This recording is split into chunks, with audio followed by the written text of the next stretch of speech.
Hello folks, welcome to Like CIS. In today's video, we'll be looking into a current affair topic presented to you by faculty Sushma KP. So what is the topic that we are looking into today? Speed human thought lags behind internet connection. In this article, we will be seeing as to why is it in use, what is the relevance of it to UPSC, that is the GS paper 3 as well as your prelims. We will also be seeing certain key highlights of this study. Look at this.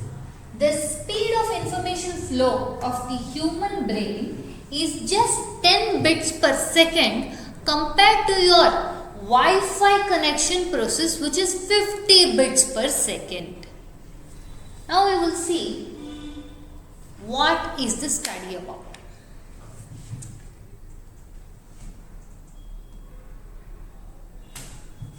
Your neuroscientist by name Marcus Meister from California Institute of Technology, while taking class, he was wanting to give certain examples as to how fast is the brain. Now we all know brain is the most complex part of your body. When it is so complex, then we will assume the output or the outcome or the processing of it will also be equally fast, precise, and it can do marvelous wonders. That is what we know about brain.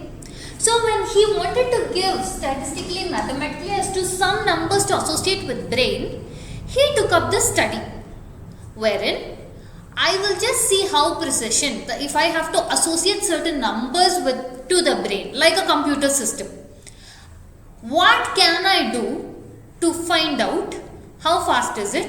Then based on the study, based on what he deduced, is what led him to writing of this research paper, The Unbearable Slowness of Being. Why do we live at 10 bits per second?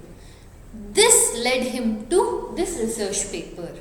Now let's just find out what made him feel that we are at just 10 bits per second. Why is our most complex human brain so slow? When they wanted to analyze how fast is the brain, they first used the mathematical concept of information theory, wherein they will estimate the flow of information. They did a lot of series of experiments to find out the fastness of the brain. The first thing was typing. They decided, okay, let's allow people to type.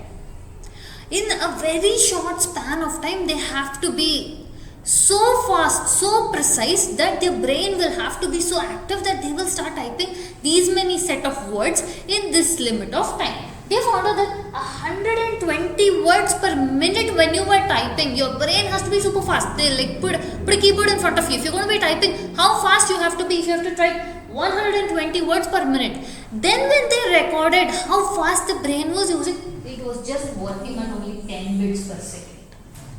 This was alarming to them. Why? 120 words per minute and it is only 10 bits per second. Then they started realizing maybe our physical condition, human physiology, maybe something to do with muscular issues and all, no? To properly depict the brain ka flow. Probably let's pick some other experiment which doesn't use physically a lot of muscles. So then they saw this online gaming. You've seen all these online gamers, they are so quick. They are so quick and so precise that their hands they'll have to be using minimally. But it is so fast, so precise. Then they decided, okay, let's record the process here. How fast is our brain? Despite just having to use very few keys and despite playing at full attention, full concentration, etc., the brain at max was still less than 10 bits only. That's the only information it was processing. It's 10 bits per second. They decided probably let's try with some other experiment. Then they decided, how about let's try blind speed cubing. What is blind speed cubing? The person who will be going to play the game will be blindfolded. Before that, he will be given a Rubik's Cube. Now he has to examine the Rubik's Cube, get blindfolded, then start playing. This is the concept of blind speed cubing. The thing about this is it has to be done very fast. This they thought, fine, we'll see how fast. This though now they have to do it.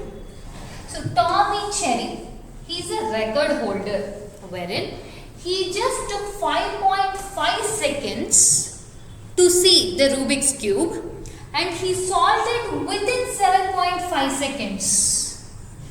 So how fast and precise he has been? But yet the brain processing rate didn't cross 11 bps. It was still at the same stage. They thought probably we'll try with some other experiment.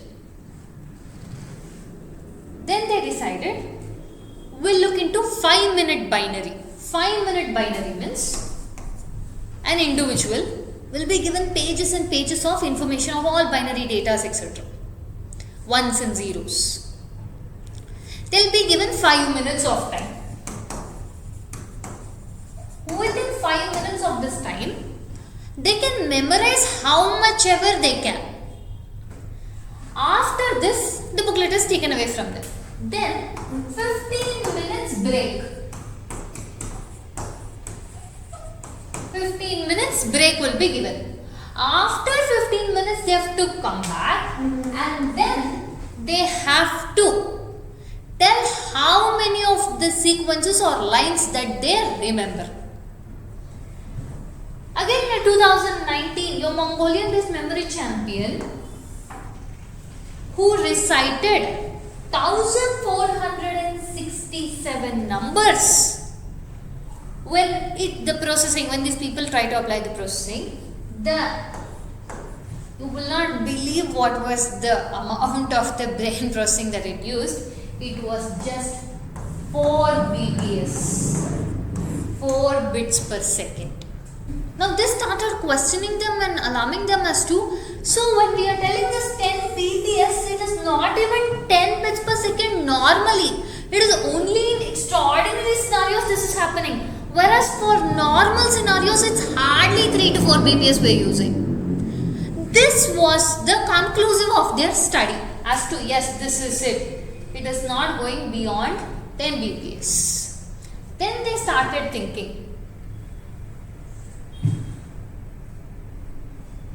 Then, when asked the neuroscientist, he goes on to say, it is a bit of a counterweight to the endless hyperbole about how incredible, complex and powerful the human brain is. But if you actually try to put numbers, it is incredibly slow. This is how this research paper started. He just wanted to put some numbers. If this brain can process, how much is it? Which is what led to this research paper.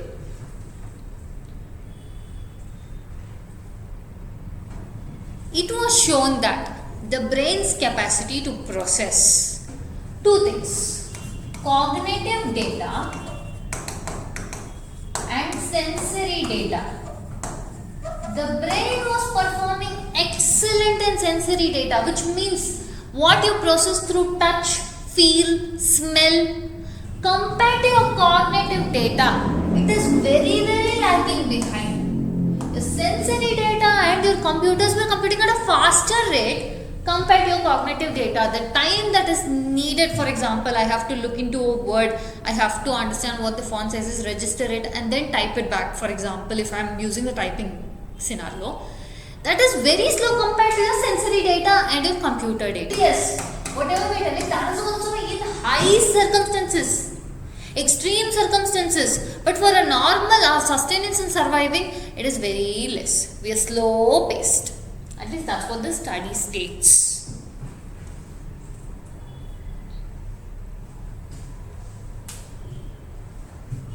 You have heard of this terminology?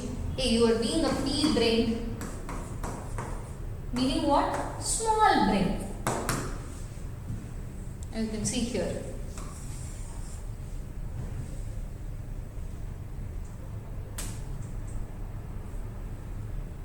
Look at this. Our ancestors have have chosen an ecological niche where the world is slow enough to make survival possible. So the 10 BPS, that is also not that every day, every moment we use 10 BPS.